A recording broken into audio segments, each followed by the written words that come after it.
খুলনায় গরু, খাসি কিংবা হাঁসের মাংস চুইঝাল ছাড়া যেন জমেই না। চুইঝালকে ফোকাস করে খুলনার চুকুনগড় জিরো পয়েন্ট সহ নগরীর বিভিন্ন স্থানে গড়ে উঠেছে হোটেল, রেস্টুরেন্ট। আর দূর দূরান্ত থেকে খুলনায় কেউ এলে একবার হলেও এই রেসিপির স্বাদ গ্রহণ করে থাকেন।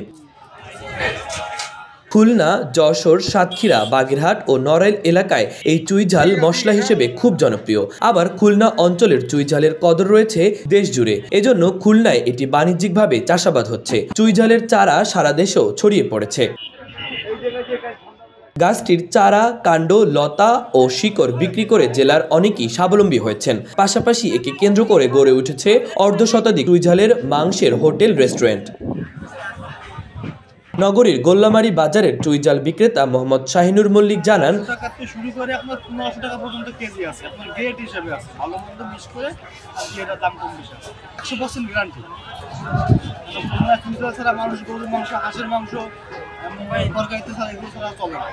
কামরুলের হোটেলের চুইঝালের গরুর মাংস খেতে আসা তেরখাদার মোহাম্মদ সাগর বলেন, খাইতো মাংস হলে খাইতে তার জন্য বিখ্যাত আব্বাসের হাঁসের মাংস যেখান চুইঝাল তার জন্য বিখ্যাত, সেই পরিস্থিতিতে আমি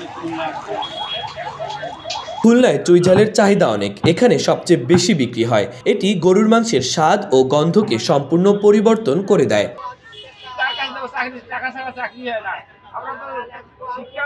মাহবুবুর রহমান, ইমন, খবর সংযোগ।